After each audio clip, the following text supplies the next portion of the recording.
திருச்சி மாவட்டம் சிறுகனூர் அருகே இருசக்கர வாகனத்தில் சாலையை கடக்க முயன்ற முதியவர் அந்த வழியாக வந்த கார் மோதியதில் சம்பவ இடத்திலேயே உயிரிழந்தார். கடந்த 10 நாட்களில் இதே இடத்தில் ஒரே கிராமத்தைச் சேர்ந்த மூவர் விபத்தில் உயிரிழந்ததால் சாலையை கடக்க சர்வீஸ் சாலை அல்லது சுரங்க வழித்தடம் அமைக்க கோரி கிராம மக்கள் சாலை மறியலில் ஈடுபட்டனர். கூடுதல் விவரங்களோடு செய்தியாளர் தீனதயாளன் இணைப்பில் இருக்கிறார். அவரிடம் பேசலாம். வணக்கம் தீனதயாளன், அப்பகுதி மக்கள் முன்வைக்கக்கூடிய கோரிக்கை என்னவாக இருக்கிறது? ஃபரிதா வணக்கம். திருச்சி மாவட்டம் சிறுகனூர் அருகே இருக்கக்கூடிய டிகே அகரம் கிராமத்துல சுப்பிரமணியன் என்பவர் விவசாய வேலை செய்வார்.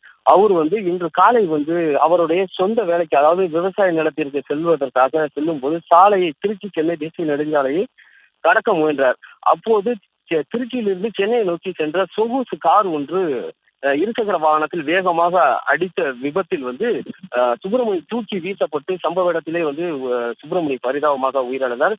இந்த சம்பவம் அறிந்து அந்த சுப்பிரமணியின் உறவினர்கள் மற்றும் கிராம மக்கள் ஒன்று திரண்டு சுமார் 200க்கும் மேற்பட்டோர் திருச்சி சென்னை தேசிய நெடுஞ்சாலையை சாலை மறியல் போராட்டத்தில் ஈடுபட்டனர்.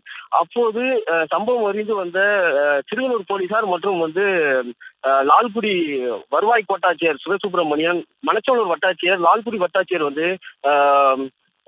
போராட்டக்காரர்களிடம் பேச்சுவார்த்தை நடத்தினர். அப்போது அந்த பொதுமக்கள் கூறுவது இந்த திருச்சி சென்னை தேசிய நெடுஞ்சாலையில பாத்தீங்கன்னா கடந்த 10 நாட்கள்ல 3 சம்பவமானது இந்த சாலை விபத்தானது நடந்திருக்குது.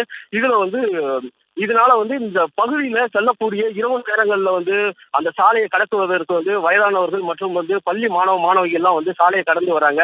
இந்நிலையில இந்த திருச்சி சென்னை தேசிய நெடுஞ்சாலையில சப்வே அமைக்கணும், சர்வீஸ் சாலை அமைக்கணும், மின்விளக்கு சரியா விட்டு விட்டு எரியுது, மின்விளக்கை சரி செய்யணுன்றது அவங்களுடைய பிரதானமான கோரிக்கையை வலியுறுத்தி தான் இன்று இந்த சாலை மறியலானது நடைபெற்றுச்சு. இதுல வருவாய் கோட்டாட்சியர் மாவட்ட ஆட்சியரிடம் பேச்சுவார்த்தை நடத்தி இதுக்கு ஒரு சுமூகமான முடிவு ஏற்கப்படும் என கோரிக்கையை ஏற்ற பிறகுதான் அந்த போராட்டமானது கைவிடப்பட்டது. சரிதா,